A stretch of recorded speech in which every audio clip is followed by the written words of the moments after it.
हरे कृष्ण। आप सभी भक्तों को पापांकुशा एकादशी की बहुत बहुत शुभकामनाएं। आप सभी के जीवन में भगवान विष्णु और माता लक्ष्मी की कृपा सदैव बनी रहे।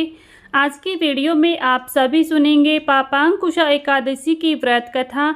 इस व्रत कथा को सुनने मात्र से सभी पाप नष्ट हो जाते हैं। व्रत कथा को शुरू करने से पहले जानेंगे आज के शुभ मुहूर्त के बारे में। आज की इस वीडियो में आप सभी को पापांकुशा एकादशी की व्रत कथा सुनाई जाएगी। साथ ही इस दिन पूजा के शुभ मुहूर्त के बारे में बताया जाएगा। वीडियो को आप सभी एंड तक जरूर देखिएगा। वीडियो अगर आपको पसंद आए तो प्लीज़ वीडियो को लाइक शेयर करें। चैनल पर अगर नए हैं तो चैनल को सब्सक्राइब कर लें, बेल आइकन को प्रेस कर लें, जिससे आप सभी को हिंदू धर्म से जुड़े सभी व्रत और त्योहारों की वीडियोज़ देखने को मिलेंगी। हमारे सनातन धर्म में साल भर में आने वाली 24 एकादशियों का विशेष महत्व बताया गया है। इन एकादशियों में से अश्विन माह के शुक्ल पक्ष की एकादशी को पापांकुशा एकादशी कहा जाता है।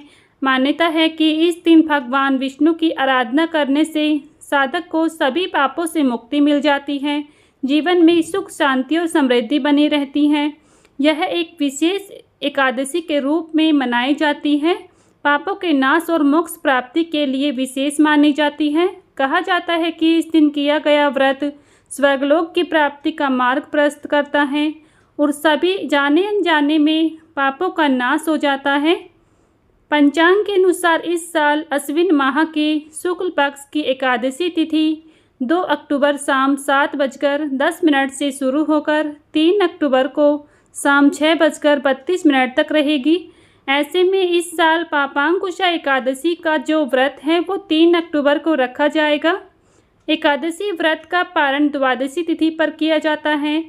पापांकुशा एकादशी व्रत का पारण करने का मुहूर्त 4 अक्टूबर को सुबह 6:16 से सुबह 8:37 तक रहेगा। इस दौरान किसी भी समय व्रत का पारण किया जा सकता है। मान्यताओं के अनुसार जो व्यक्ति पूरी श्रद्धा और भक्ति के साथ पापांकुशा एकादशी का व्रत करता है उसके सभी पाप मिट जाते हैं। यहाँ तक कि बड़े से बड़े अपराध भी क्षमा हो जाते हैं। इस दिन भगवान विष्णु की उपासना करने से साधक को वैकुंठ धाम की प्राप्ति होती है और जीवन में सौभाग्य तथा समृद्धि बनी रहती है।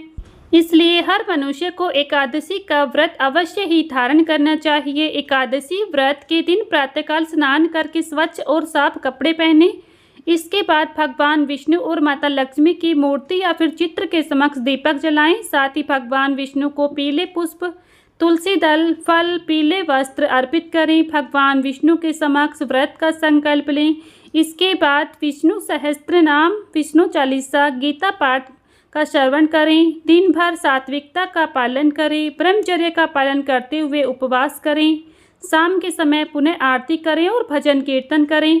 भगवान विष्णु और माता लक्ष्मी की विधिवत पूजा, व्रत कथा का श्रवण और पाठ, जरूरतमंदों को अन्न और वस्त्र और दान, सात्विक भोजन का सेवन इस दिन करें। पीले रंग के वस्त्र धारण करना इस दिन शुभ माना जाता है क्योंकि यह रंग भगवान विष्णु का प्रिय रंग होता है। इस दिन पापांकुशा एकादशी का व्रत करने से 1000 अश्वमेघ यज्ञ और 1000 सूर्य यज्ञ के बराबर फल प्राप्त होता है। इस व्रत को रखने वाले को 1000 अश्वमेघ यज्ञ और 1000 सूर्य यज्ञ के समान फल की प्राप्ति होती है। इससे साधक के जीवन में हमेशा खुशहाली बनी रहती है। इस दिन भगवान विष्णु के पद्मनाभ रूप की पूजा का विधान है। भक्तों को इस दिन सात्विक भोजन ग्रहण करना चाहिए। किसी भी एकादशी के दिन तुलसी पत्र ना तोड़े। एक दिन पहले ही तुलसी पत्र तोड़कर रख लें। कहते हैं एकादशी के दिन माता तुलसी भगवान विष्णु के लिए निर्जला व्रत रखती हैं, इसलिए इस दिन तुलसी माता में जल ना चढ़ाएं और ना ही तुलसी दल तोड़े। इस दिन माता तुलसी की पूजा जरूर करनी चाहिए, दीपक जलाना चाहिए। ऐसा करने से माता लक्ष्मी प्रसन्न होती हैं और अपने भक्तों की सभी मनोकामनाओं को पूर्ण करती हैं। साथ ही तुलसी माता की पूजा करने से जीवन में आ रही सभी बाधा दूर होती है। एकादशी के दिन तुलसी माता की पूजा करने से वैवाहिक जीवन में खुशहाली आती है। इस दिन तुलसी माता को सुहाग की चीज़ें चढ़ाने और 11 परिक्रमा करने का विधान माना जाता है और ऐसा करने से जीवन में अच्छे परिणाम देखने को मिलते हैं। सुहाग का सामान चढ़ाने से, परिक्रमा करने से तुलसी माता प्रसन्न होती हैं और आशीर्वाद देती हैं। इससे पति पत्नी के बीच प्रेम बना रहता है, घर में सुख समृद्धि आती है। आइए अब सुनते हैं पापांकुशा एकादशी की पावन व्रत कथा। आप सभी श्रोतागण इस व्रत कथा को प्रेम पूर्वक और श्रद्धा भाव से सुने। प्रेम से बोलिए भगवान विष्णु की जय, माता लक्ष्मी की जय। धर्मराज युधिष्ठिर कहने लगे कि हे भगवान, अश्विन शुक्ल पक्ष की एकादशी का क्या नाम है? अब आप कृपा करके इसकी विधि और फल कहिए। भगवान श्री कृष्ण कहने लगे कि हे युधिष्ठिर, पापों का नाश करने वाली इस एकादशी का नाम पापांकुशा एकादशी है। हे राजन, इस दिन मनुष्य को विधि पूर्वक भगवान पद्मनाभ की पूजा करनी चाहिए। यह एकादशी मनुष्य को मनवांछित फल देकर स्वर्ग को प्राप्त करने वाली है। मनुष्य को बहुत ही कठोर दिनों में तपस्या से जो फल प्राप्त होता है, वह फल भगवान गरुड़ ध्वज को नमस्कार करने से प्राप्त होता है। जो मनुष्य अज्ञानवश अनेक पाप करते हैं परंतु हरि को नमस्कार करते हैं, वे नरक में नहीं जाते हैं। विष्णु के नाम के कीर्तन मात्र से संसार के सब तीर्थों के पुण्य का फल प्राप्त होता है। जो मनुष्य धनुषधारी भगवान विष्णु की शरण में जाते हैं, उन्हें कभी भी यम यातना भोगनी नहीं पड़ती है। जो मनुष्य वैष्णव होकर शिव की शैव होकर विष्णु की निंदा करते हैं, वे अवश्य नरकवासी होते हैं। सहस्त्रों वाजपेयी और अश्वमेध यज्ञों से जो फल प्राप्त होता है, वह एकादशी के व्रत के 16वें भाग के बराबर भी नहीं होता है। संसार में एकादशी के बराबर कोई पुण्य नहीं, इसके बराबर पवित्र तीनों लोकों में कुछ भी नहीं है। इस एकादशी के बराबर कोई व्रत नहीं है। जब तक मनुष्य पद्मनाभ की एकादशी का व्रत नहीं करते, तब तक उनकी देह में पाप वास करते हैं। हे राजन, यह एकादशी स्वर्ग, मोक्ष, आरोग्यता, सुंदर स्त्री और अन्न और धन की देने वाली है। एकादशी के व्रत के बराबर गंगा, गया, काशी, कुरुक्षेत्र, पुष्कर भी पुण्यवान नहीं है। हरिवासर तथा एकादशी का व्रत करने और जागरण करने से सहज ही में मनुष्य विष्णु पद को प्राप्त होता है। हे युधिष्ठिर, इस व्रत के करने वाले 10 पीढ़ी मातृत्व पक्ष, 10 पीढ़ी पितृत्व पक्ष, 10 पीढ़ी स्त्री पक्ष और 10 पीढ़ी मित्र पक्ष का उद्धार कर देते हैं। वे दिव्य देह धारण कर चतुर्भुज रूप को पीतांबर पहनने और हाथ में माला लेकर गरुड़ पर चढ़कर विष्णु लोक को जाते हैं। हे निरुपम, बाल्य व्यवस्था, युवा व्यवस्था और वृद्ध व्यवस्था में इस व्रत को करने से पापी मनुष्य भी दुर्गति को प्राप्त न होकर सद्गति को प्राप्त होता है। अश्विन मास की शुक्ल पक्ष की इस पापांकुशा एकादशी का व्रत जो मनुष्य करते हैं, वे अंत समय में हरिलोक को प्राप्त होते हैं तथा समस्त पापों से मुक्त हो जाते हैं। सोना, तिल, भूमि, गो, अन्न, जल, छत्री तथा ज्योति दान करने से मनुष्य यमराज को नहीं देखता है। जो मनुष्य किसी प्रकार के पुण्य कर्म किए बिना जीवन के दिन व्यतीत करता है, वह लोहार की भट्टी की तरह सांस लेता हुआ निर्जीव के समान ही है।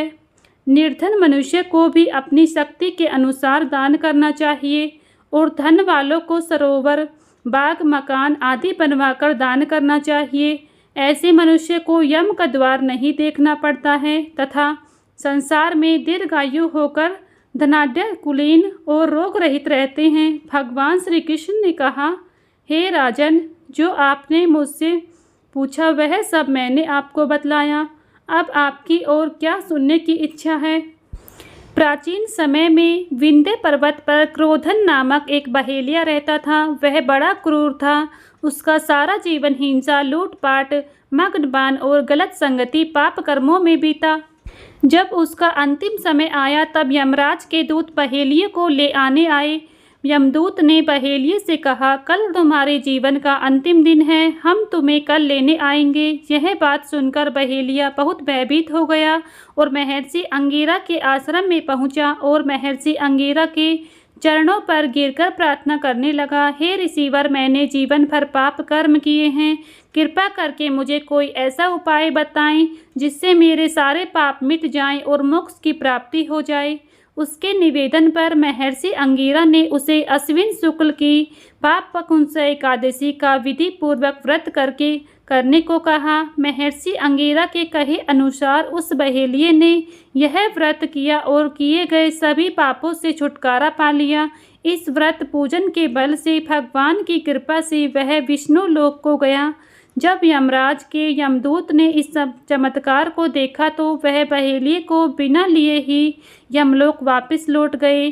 प्रेम से बोलिए जय श्री हरि विष्णु की, जय माता लक्ष्मी की। यहीं पर पापांकुशा एकादशी की व्रत कथा संपन्न होती है। अगर आप सभी को आज का ये वीडियो पसंद आया है तो प्लीज़ वीडियो को लाइक शेयर करें।